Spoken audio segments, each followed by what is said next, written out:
And we're live. We are live, coming to you from the Gold Coast, Australia, 9 o'clock Eastern Standard Time. And we're live. We are live. Oh, don't be an idiot. Shut that up. That's just amateur hour, that kind of mistake. It's pathetic, and it's really uncalled for. So what we're going to do here today... Yeah, what's up, SD? What we're going to do here today is going to answer some questions from some patrons, and then we'll answer some questions from the audience if they've got any. You can just use Super Chat to do that. Wait till we're done with the patron prepared questions. But before that, I want to do a little bit of housekeeping here. Things have changed a little bit, so I'm going to go ahead and share the screen here. Let me know what you kids are seeing out there in the audience. Who we got here? Bloodfang and Wayne and Julian and Andrew. What do you make of the Crowton t-shirt? I don't even know what you're talking about. Peanut Gallery. Yeah, boy. Anyway, save your questions for later. First off, can you hear me? Can anybody hear me? Give us a yes. A yes? Somebody? Anyone? Bueller? Bueller? No? Yes. Oh, here we go. We've got some yeses. Okay, so just to let you know, some people who are patrons over at Patreon decided to leave that platform after the whole Lauren Southern deal, and a lot of those people just started to donate via PayPal. Some also went over to Minds here, so I just want to let people know if they're pissed off with Patreon. Most people aren't. Most people are fine with it, it seems. I lost patrons in July because of that whole thing, but I actually gained more in August. So it seems most people are sticking with Patreon. I'm not going to close it. But if you want an alternative, Minds is there. It's called Wires. You can wire people money. And it works a little differently in that when you send money on Minds, I receive it like a couple of days later, whereas Patreon keeps it till the end of the month, and then they send you a big check. They just send it all in one go around the 7th or 8th of the month, something like that. With Minds, if you donate $1, then I'll get that dollar like 3 days later. It doesn't matter to me. I don't care if it comes at the end of the month, but that's just the way it works on Minds. Oh, happy Father's Day. Yeah, that's right. It is Father's Day, but you're not allowed to say that. It's actually Special Persons Day, I'll have you know. It's not Father's Day. You need to unlearn that little phrase. Nihongo wa donogurai hanesemasu ka? Donogurai hanesemasu ka? Yeah, you fucked that up. That's not good Japanese. That's bad Japanese.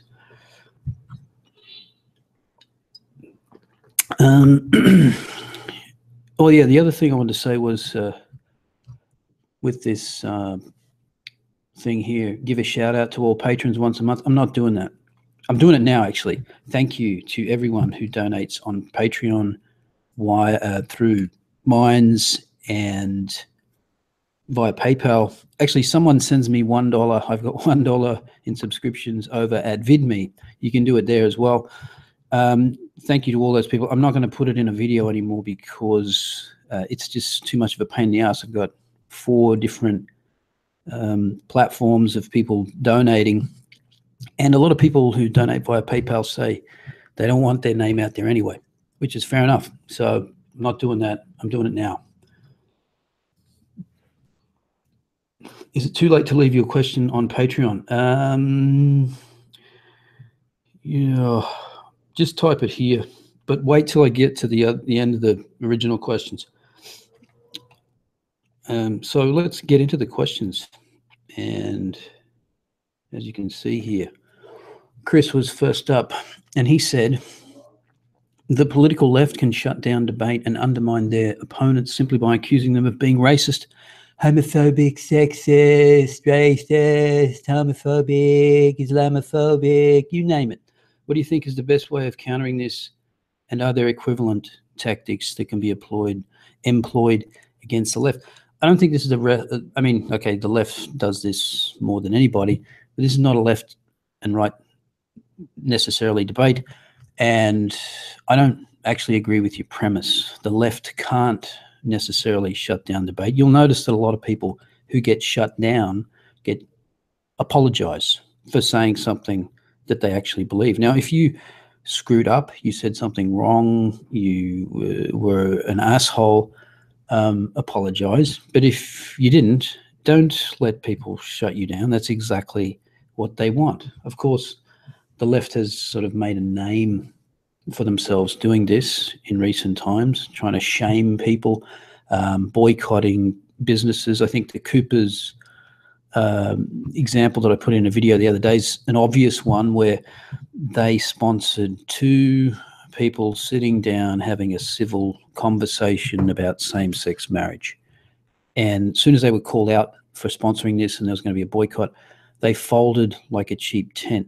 Now, if you're going to fold that easily, then don't do it in the first place. It's kind of like, if you're that susceptible to pressure, then why are you doing it in the first place? It's just a miscalculation. I mean, do they not believe the principle? So I know a lot of people like Cooper's beer, but I, on principle, wouldn't drink their beer again because of their pathetic stance on this, and I'd let them know it. But I don't drink beer, so it's not really for me. But the point is, it's kind of like a religious kid who's is not a religious kid, sorry, a kid that's an atheist living in a deeply religious family, and he's if he comes out and tells his parents he's an atheist, he might get kicked out of home. And you don't want to do that if you're dependent on your parents still. You might want to wait till you're out. So you've got to weigh up the costs of what you're going to say. And people say, I can't say things at work. There was an article during the week about lawyers in Australia who were saying that they couldn't say what they wanted to say at work, or just say that they were against same-sex marriage, for example, for fear of reprisal at work. Well, you can't be sacked for a political view, but of course they can make your employment life hell. So you've got to weigh that up. You've got to weigh up whether you want to put that on the line or not. So I don't think a lot of the time the left is shutting down debate because people are letting them shut it down, and don't let them. And you said there, what's the best way of countering this? Be aggressive. Don't be this passive, what Mark Latham called them, civility conservatives. I'm not a conservative, but don't sit there and take this bullshit and think you're taking the high ground. Call them out. I mean, if someone says, as the left does now, that if you treat people equally and you don't see color, that you're now a racist because you don't recognize people's color, the complete opposite of what Martin Luther King said, then call them out as racist. You're the racist. You're the person who's making race an issue. I don't actually like people saying, I don't see race. Of course you see race. Of course you see color. The point is, it's not important. It's a minor genetic variation, and it shouldn't matter, or it shouldn't count as a factor when you're giving opinions. So I hope I answered that. Peter Mengler, I'm curious to hear more about if Australia would benefit from nuclear energy. Oh, Jesus, Australia would benefit from just about any energy. So this is the situation as I understand. Australia has 196-year supply of coal.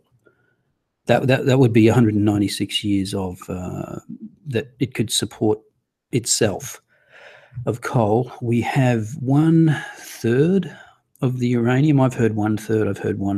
I've heard 40% of the world's uranium, and yet we don't have any nuclear power.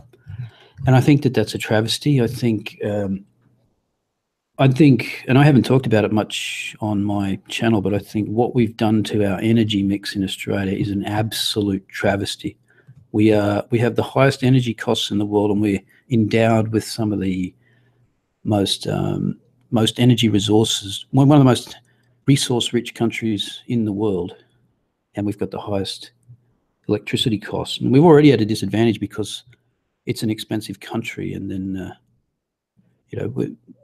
it's difficult for manufacturing in Australia. I think one of the most egregious examples was in South Australia recently, where a recycling plant was forced to close down. A recycling plant, so it's a green, it's a green business. They were forced to close down because their energy bills are too high. I mean, Jay Weatherall is an absolute joke. That guy. In fact, I think this whole period of our Australia is going to go down in history as a massive failure. Just a massive failure. I'm trying to watch the chat at the same time, but I'm not doing a good job. So the world is a shithole and it needs World War III to kill them. Well, that's one point of view. It's a little pessimistic, though. World's guinea pig for renewable energy. Yes, that's exactly what they've done to it, and it's failing massively. So yes, Peter, nuclear energy, absolutely. But you've got the problem that there are plenty of places to put nuclear reactors, but Aboriginal land holders don't want to put them there. And of course, no one wants to live near one. I think we've got to get over it.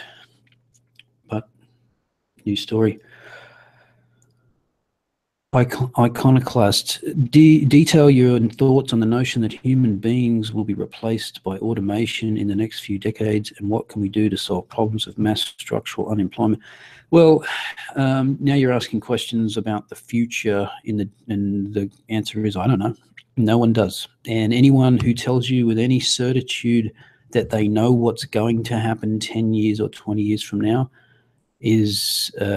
should not be listened to. No one knows. The point here I would make is we've had similar, we've seen similar stories before. And people will say that this time is different, and it probably is different. In the 1980s, early 1980s, late 1970s, the United States was running around saying the United States is dead. Japan is eating our lunch everywhere. What are we going to do? All the jobs are being lost. I mean, the fact is manufacturing in the United States has been in decline since the late 1950s. But Japan was eating their lunch on things that traditionally Americans had done best: cars, electronics. And what happened? Well, there was a computer tech revolution, and that brought in millions and millions of jobs. Of course, you talk about structural unemployment there, so it's not easy for someone who had a decent paid union job in a factory to just go and be a computer programmer, computer engineer. You can't just transition like that overnight. You've got to have training. Some people aren't up to it. They don't have the brains. And so today you've got things like, I think the biggest people that are on the chopping block because of self-driving car revolution is the truck drivers and the delivery drivers. And these are millions and millions of men who could be put out of work if the self-driving car revolution takes off. And I don't know what you do with them, because, I mean, it's easy to say, well, they get retrained and they go into other industries. Some people do that, but some people fall through the cracks of that. So I think it's really hard. I think the view that it's extremely pessimistic and there's going to be no jobs left. If you've seen that British show called Humans, it's kind of like that, where robots are taking over everything because basically humans suck. Once you get a robot doing something, they're way more efficient. I think the thing that people don't see is the jobs that will be created on the other side. So and that's what people didn't see in the 80s.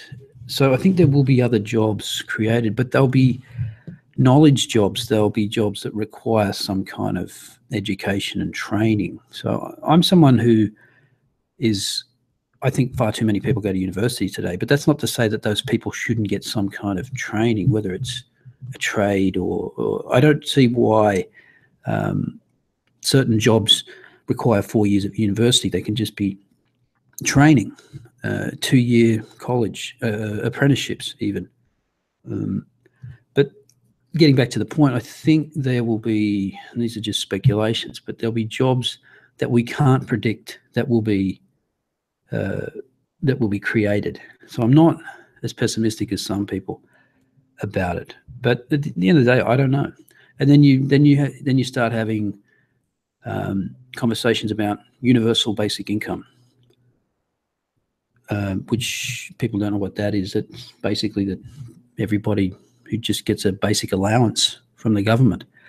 Even libertarians like Charles Murray have advocated this kind of thing. And it's not meant to be the type of money where you can just sit home on your ass. It's meant to be an incentive. That I think Charles Murray's idea was that you got $1,000 a month, I think it was, and then you could earn up to $30,000 and pay no tax. So this was an incentive for people to work, not sit on their ass, because the UBI would not be enough to live on, so you'd have to go out and work. And then there's the incentive to do more work because it was a tax-free threshold. And then in Australia here, of course, we've got David Leyonhjelm pushing a $40,000 tax-free threshold.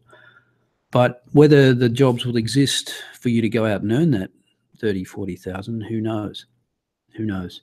It's all speculation. I tend not to be pessimistic. If you're someone who, you don't have to be brilliantly smart, but as long as you're someone who's willing to train, take on new ideas.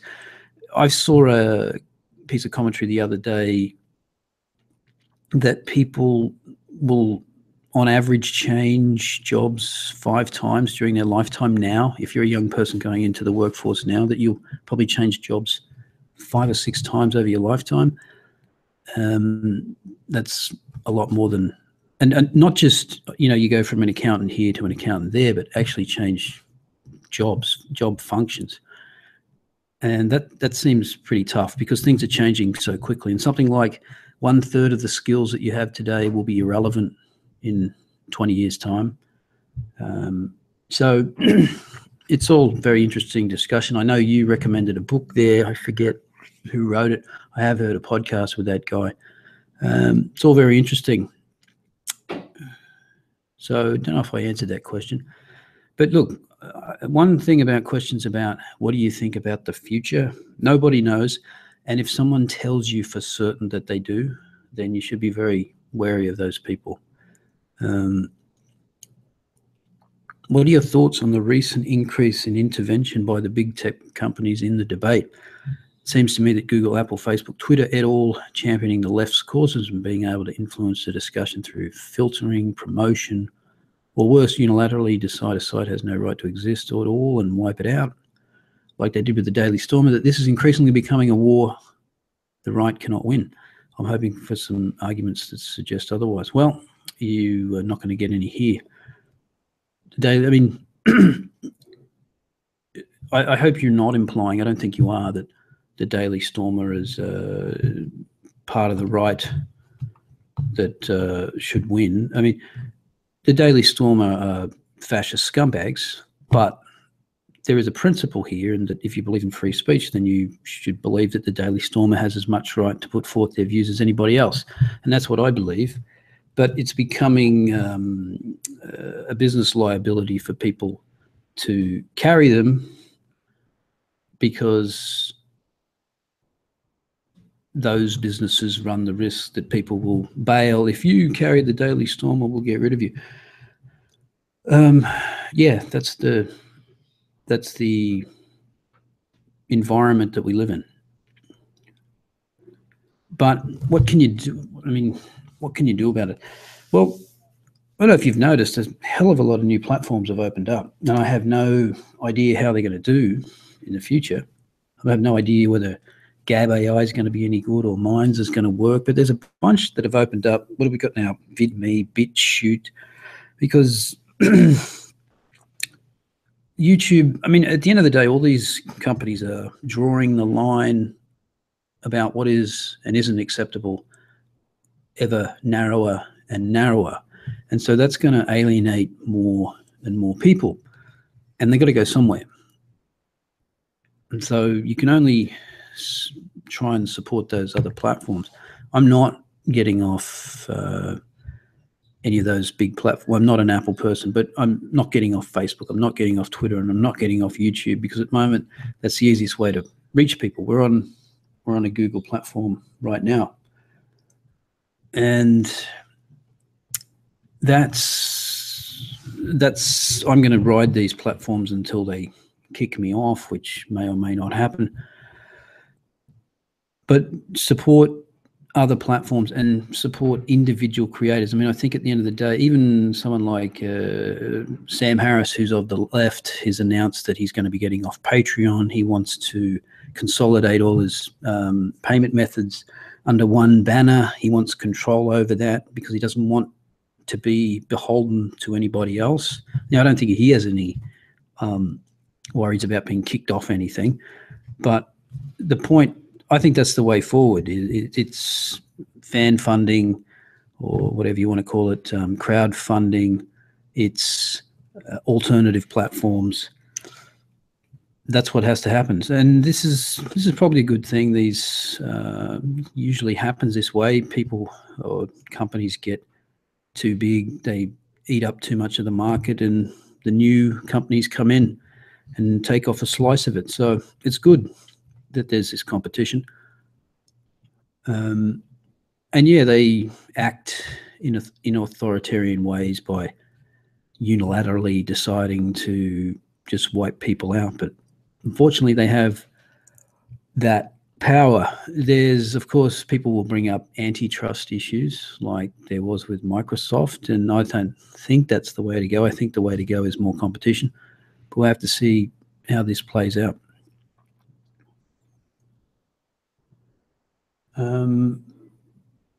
So I'm not paying much attention to the chat but I will once we get through these questions. So just hold up there. What are your recommendations for future success and market penetration of cheeky man Mark Latham, considering Levant's, that's Esler Levant's, true colours are emerging on the shekel media? Well, as far as Mark Latham's concerned, I don't know. He hasn't left Rebel. I guess he's just going to ride that and see what happens. I don't think he needs it. He's already got his own platform. Mark Latham's Outsiders. So if Rebel folds its tent, he can just go back to that. Obviously, Rebel gives him a bigger audience when he puts out a video on YouTube. So he has that, and he has their production value, which I don't think he'd have otherwise. But I guess we'll wait and see. I haven't talked to him for a while, so I don't know what his plans are. But he seems, I haven't heard him, utter anything about it. Maybe somebody else has. He keeps being introduced on places like the Bolt Report as Mark Latham of Rebel Media, so it doesn't look like he has any plans to leave. So I guess we'll see what happens with Rebel. It'll be interesting to see what happens with Rebel, if they can rebuild and get people back. They've had a lot of people leave, and what the fallout is of these guys in England. I guess we'll find out. Last question. Yeah, you talkative prick. Too many questions. Last question, I swear. Do you plan on covering Sydney Uni's Orwellian Unlearn program? No, I don't. That's the easy answer to that one. I did have a brief look at that link that you provided, and it looks like the usual social justice bullshit. You have to unlearn reality and learn our social justice reality. It's the usual crap. Maybe I did get a message from someone from Sydney University the other day about something, but if there's people at Sydney Uni out there that involved in this stuff, or been in one of these classes, reach out and contact me. I'd love to hear about this stuff. I can't, you probably know more about it than me if you're at Sydney University.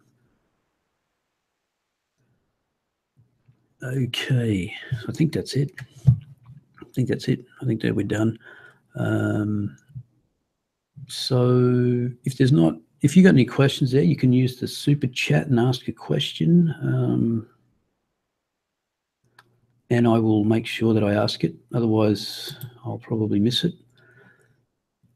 And in the meantime, I thought I would read an article. Now, let's have a look at this article. It's a humdinger. Now, it is from the Daily Mail, and sometimes you can't tell the difference between the Daily Mail and what's that thing? The Onion. Sometimes it's hard to tell the difference. Yeah, we'll try not to show that again, you liars. So this is, how did I raise such a girly girl? Feminist mother cringes at her 3-year-old daughter's love of princesses, frills, and pink, and wishes she was into toy cars instead. I bet she does. Isn't it interesting that the women who supposed to represent the interests of women hate it when girls act like girls? It's funny. Sarah Fletcher, 32, says daughter Alice is obsessed with Disney princesses. Oh my God, this is terrible. What are you going to do? As a feminist, she believes that gender shouldn't dictate choices. Really? So, oh yeah, well, you're a feminist, so that means you don't know anything about biology, and so that makes perfect sense. Why do I care that my daughter's a girly girl? My 3-year-old daughter Alice is obsessed with pink and princesses. She spends most of the day pretending to be a princess. I'm the prince, and I get to rescue her on my horse. Well, see, right there, if she thinks that you are the prince and you're a woman, she's obviously into diversity. She's obviously not all for traditional gender roles, not for you at least. Now, I have to propose, give her flowers and then we get married. See, she's into same-sex relationships, even though it's a bit weird because it's an incestuous one. Or a mummy. There's nothing quite as humiliating as a 3-year-old pretending to change your nappy and calling you stinky. I don't know. Maybe you might want to rethink that one. She probably got it from you. She almost always wears pink and has as much interest in stereotypically boy toys as she does in my imaginary smelly nappy. Oh, Jesus. There we go. There's Alice in her princess getup. I mean, that's just horrible, isn't it? Gender stereotypes. Oh, she's been socialized into that. She's been look, see how early it just happens early on. They just, they brainwash these girls into being princesses. And there's someone whose face that some guy decided to marry for some reason. Horrible individual. A few days ago, she told me that boys can't wear dresses. Surprised, I told her that anyone can wear whatever they want. Ooh, it made no difference. She was convinced that this was the rule, and I was wrong. Well, once again, biology asserting itself. Last week, when she asked me to be the prince and rescue her from the monster, I suggested she rescue me instead. She looked at me like I'd lost my mind. At this point, I was rolling around on the floor crying, "Help, I've fallen off my horse." Unmoved, she asked when we were getting married. I'm a feminist and I hate it when people decide a car is a toy for a boy or a fairy outfit is for a girl, because I don't like reality. People should be able to like whatever they want and dress however they want.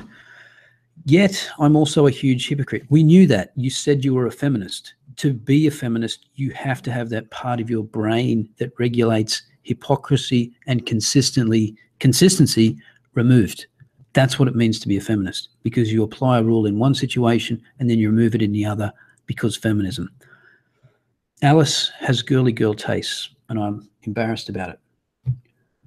Oh, someone just gave me $5, but he didn't ask me a question. He just said, just popping in to say great ongoing work with your channel. You've got consistently great content. Thanks, mate. Good one. So, yeah, you want to ask a question, go and do that. Do what that guy did. I find myself, what was I up to? Can someone tell me what I was up to? Yeah, I'm a huge hypocrite. I find myself making excuses for her love of pink dresses and frilly aprons. Every time she asks me to buy her a doll, I secretly cringe. Didn't you say before that kids should be able to choose whatever they want? Isn't that what you said? I mean, but you cringe because your girl has decided she likes pink frilly dresses and princesses. Yep. Well, I guess at least you are self-aware. You do know you're a hypocrite. I've tried to push the princesses I think are better role models. Oh, Belle, she's so clever and she likes reading books. Isn't Elsa a strong, independent female? I can hear myself, but I can't stop. In stories that only praise girls for being pretty and nice, I add a bit about them being clever or interesting too. Well, then you're lying, aren't you? Now you're lying to your daughter. When I decorated Alice's bedroom, she was still young enough not to care about how it looked. I bought a jungle-themed duvet and covered the walls with stickers of animals and trees. This was for selfish reasons. I didn't want to spend every evening reading her bedtime stories, staring into the glassy eyes of Disney princesses, because I'm a feminist. Last night came the moment I was dreading. Alice asked me to take down the animal stickers and put up pictures of princesses. I said yes, hoping she'd forget. She hasn't forgotten. And there she is in little love hearts. Look at that. She's a cute kid. It's a pity she's got a mother like you. Sarah worries that other people are judging her for having a really girly girl in Alice. Why would people be judging you? Other feminists might be judging you. I'll put up the princess stickers and tell her it looks lovely, but really, I don't like it at all. It's not for me to tell her what she can and can't. Exactly. It isn't. And it'd be weird to push her to play with cars and train sets when she doesn't want to. And you know what's coming? The but. But still, I still feel it. Why do I feel this way? Because you're a brainwashed, indoctrinated feminist. Why do I feel I have to justify her traditionally feminine tastes? Why do I think other people are judging me for having a girly girl? Because you're a psycho. I think it's because I worry people assume I've encouraged Alice's interest in stereotypical female things. Oh, but that would be awful. As though I've told her pink is for girls and blue is for boys. Yeah, but you don't have to do that, do you? You just say, well, I let her choose whatever she wants, and this is what she's chosen. And I support that because I'm a supportive parent and not a feminist ideologue. But you are a feminist ideologue, aren't you? Idiot. Partly it's because I don't like the message many of the older Disney stories convey that girls are damsels in distress. Well, actually, that's the exact message that feminism conveys today, that women are damsels in distress, constantly oppressed by the patriarchy. Oh, it's amazing. Girls do way better at high school, more of them go to university, but suddenly when they get to university, they can't choose a job that actually pays well because patriarchy. They're victims. They're victims of being told that they should be nurses and psychologists, even though no one says that, even though there's way more programs to get women into, say, computer engineering, STEM subjects. They just, they're socialized out of it. They're victims. Women are victims. Men are predators. Feminism treats women as damsels in distress. Maybe it didn't used to, but it does now. I want my daughter to be strong and to save herself. Well, make sure she doesn't become a feminist. I also know this is ridiculous. She is strong-willed, confident child. So she's already strong-willed and confident. So leave her the fuck alone. She isn't remotely submissive to anyone.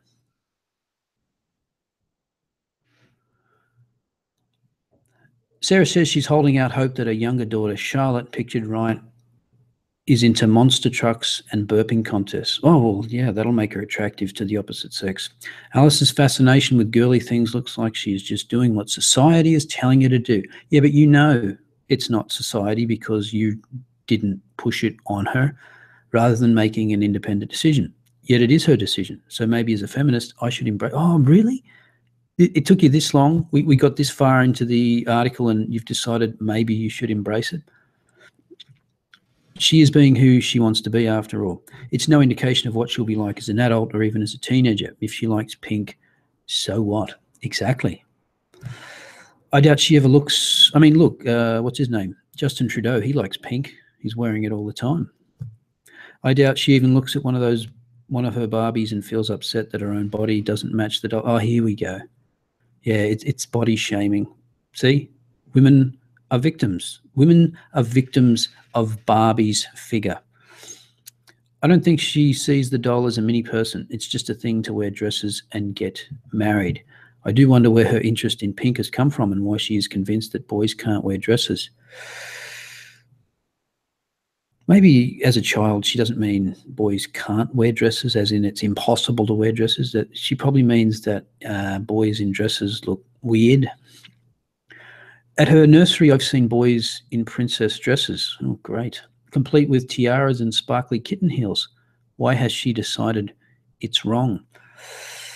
Okay, so maybe what she's saying here is that some surreptitious people have been telling her, some force outside of her home has been indoctrinating her, because this is, after all, the feminist belief that it's not biology, that it's not psychology, evolutionary psychology, it is all socially constructed. So she would have to blame some outside force, wouldn't she? Otherwise, her feminist worldview would collapse. As a feminist, I believe people shouldn't be forced to act in a certain way based on what gender they are. But you do, because that's what you've said through this whole article. You do believe that feminists should act, or people should act in certain ways, just not the ways that you don't like. It's an effort, but I'm going to embrace the pink. Maybe my younger daughter will be into monster trucks and burping contests. You know, that's fucking awesome. So that's that crazy bitch. Feminist, you know, just add that to the pile. Or maybe this was a complete beat up. It was on the Daily Mail. And the Daily Mail does have a lot of trash, but it's always good for a read. I don't recommend it. See that? See, look at that. That to me, that's a warning sign right there. Look at that face. That's a face of, you know. At first blush, you think, you know, just a normal person. Underneath, there's a psycho. There's a psycho under that. Complete and utter nutter. But hey, men keep marrying them. Okay, someone said that they dropped a question into Patreon. So let's go there. Patrons, you know, I'm doing you a favor here, mate. You didn't meet the deadline, and I'm still going to read your question. I mean, I think you owe me something there. I don't know what. Maybe a blowjob. I don't know. Depends what you're into. Let's see.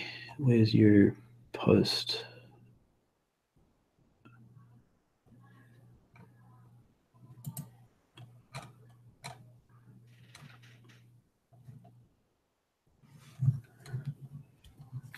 I don't know. I don't like this Patreon crap. It's hard to navigate around.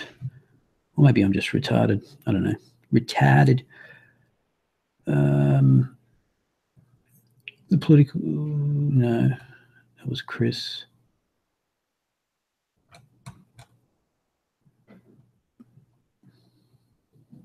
Yeah. I don't think your question has showed up yet.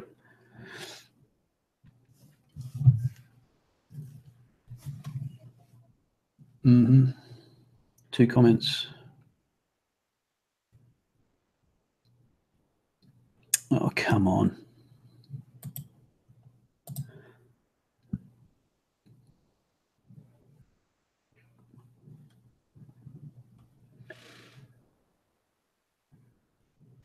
I'm not.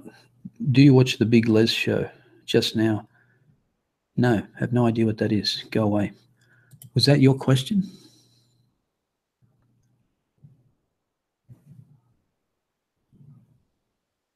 If that was your question, yeah, we're done.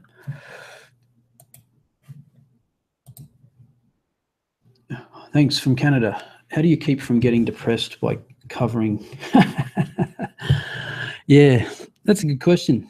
How do you keep from getting depressed by covering current culture and politics? Well, I'll tell you what I do. I go for very long walks. I live in it's not a expensive neighborhood or anything, but the scenery where I live is pretty beautiful. And I go for long walks, and that helps sort my head out. Usually put on a podcast of something that's sort of completely different from what I listen to. So I'll listen to some financial markets guys or something like that. Sometimes I don't listen to anything. I just go for a walk. I don't live too far from some beaches. So, but I don't get depressed about this stuff. I don't think I've ever been someone who gets easily depressed. I think if you did nothing but sit behind your computer screen all day and read this stuff, you probably could get depressed. If you've noticed recently, I try and make under the radar a little bit lighter. I kind of just try and laugh at this stuff. It's not a deep dive into statistics or really in-depth arguments. It's more of making fun of people. So I think you'll find that that's how a lot of people deal with it. I mean, have a look at there's channels whose entire sort of modus operandi is to take the piss, and I think that is also a form of dealing with it. That's what I've always used humor to deal with hardships and anything, death, or whatever. I try to laugh it off. So try and inject a little bit of humor. Make sure you get out of the house, because for a lot of you, that probably doesn't make a lot of sense because you get out of the house all the time. You go to work 5 days a week or school or university, but I don't. I'm here, so I get out. So coming home is not that. I don't have that kind of relief that a lot of people have when they come home and they're like, I'm home, I can relax, because I'm always home. So I'm always fairly relaxed. I'm standing here in my boxer shorts now, and this is how I go to work. But so you have the opposite problem where you need to get out of the house. Unfortunately, I live in a fairly beautiful part of the world. The temperature's nice. What is it now? September the 3rd. It's going to be about 23 degrees where I am today. It's sunny, no clouds in the sky. And that's basically what it's been like for the last 5 days. And that's what it's like most of the time. So I think if I was living in Siberia, I'd probably be more depressed. But, geez, that was a long-winded fucking answer. Boring bastard I am.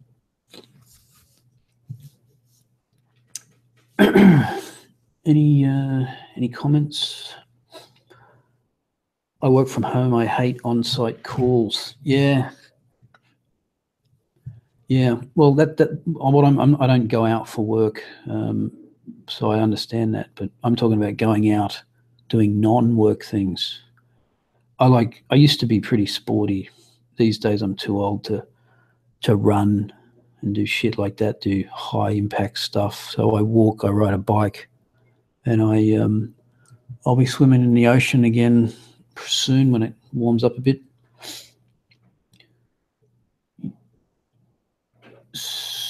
Thanks, appreciate the answer. No problem, Giorgio. Thanks for the donation, much appreciated.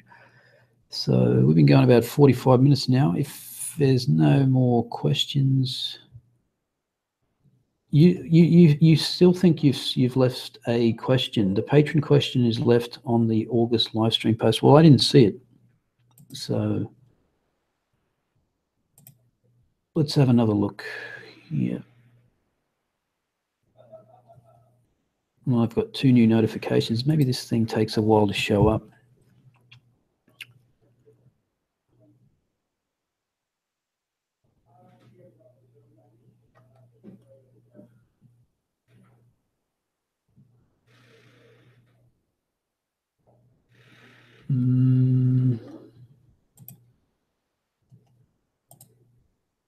August live stream.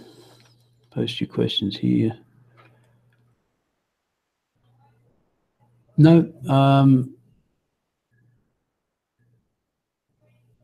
your question is not here, sir.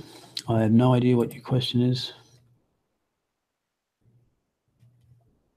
So stop lying. Oh, you put it in the wrong place. So here's, this is, I have really little patience for people who fuck things up. This is a weakness of mine. I have a low level of tolerance for fuck ups. So you put it in the wrong place, did you? Yeah. Well, I can't even find it where you said you did put it. So why don't you just type the fucking question in here? Because you're already a patron, obviously. I'd refresh it now. Actually, I don't know if you're a patron. You could just be some sly fucker trying to get a question in.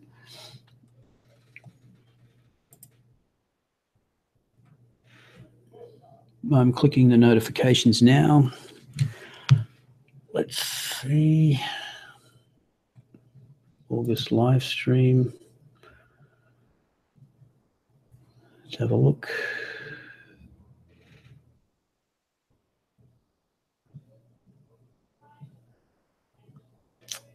Michael Moore, is this your question? Let me pull this over here.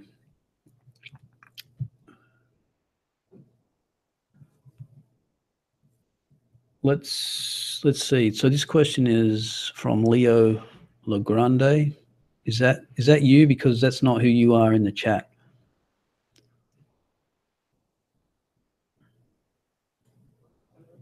Are you still there? Do you want to answer? Yes, it is you. Michael Moore said he would be happy if America was no longer a prominently white country. Does he and other anti-white SJWs realize they're providing ammunition for genuine white supremacists who are, yeah, I mean, this is the point about Charlottesville. I mean, these whatever you want to call them, white supremacists, whatever you want to call them, fascists.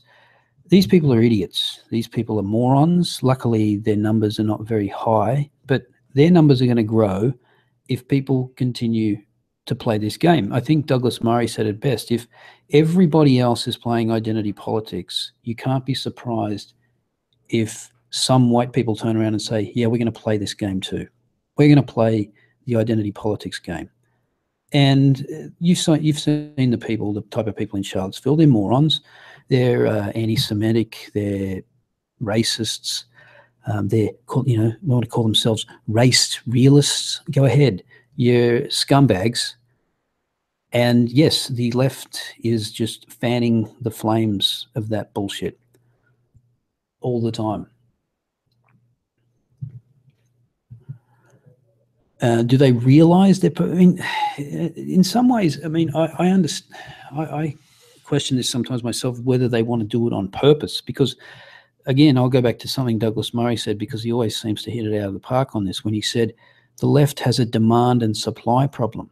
They want Nazis, they want racists, and thankfully, most of the time, or across the Western world, they're in very short supply, and so that's why they've had to expand the definition of what a Nazi is. Basically, Nazi is someone I disagree with. But in this case, they actually did find some Nazis, and of course they overplayed their hand in a big way.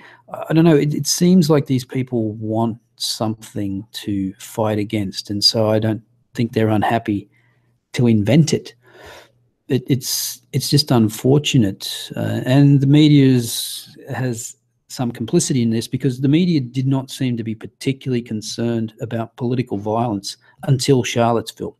And Antifa has been running around, parts of Europe and the United States, even here in Australia, doing all kinds of stupid things, setting things on fire, hitting people over the head with poles, no platforming people, trying to beat up Milo or Gavin McInnes or whoever's trying to speak on a college campus. But the mainstream media didn't seem to be too concerned about that. But after Charlottesville, of course, someone died, which made it even worse.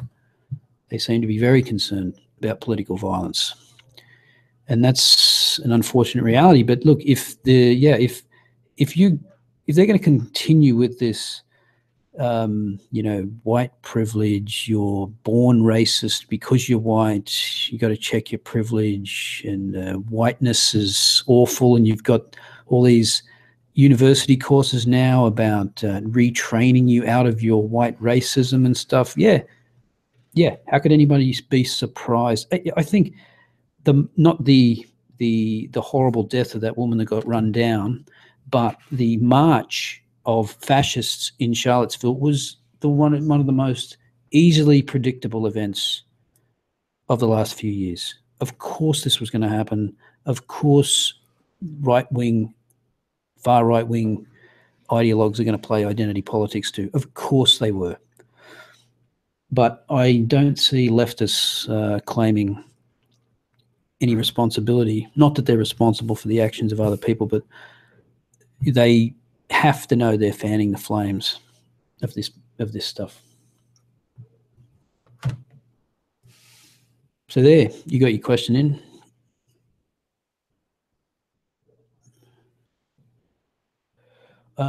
That's a good strategy, Handyman. I'm black, so I'll try to fuck a sexy white Antifa girl, and if she says no, I will say she's racist. Absolutely, that's a very good tactic. But then you might be forced to fuck her, and you don't want to. So that could be a problem.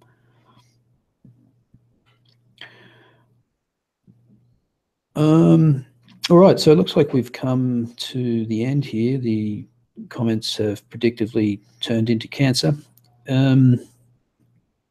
Anyone's got any more questions they want to ask? Anyone? A Bueller? Yeah. All right then. So I think we're out. That's been a good 50 minutes. We'll see how this one went. I got more people in the chat, which was good. So let us know what you think about this in the comments when it goes up. And I will see you next time. Outie.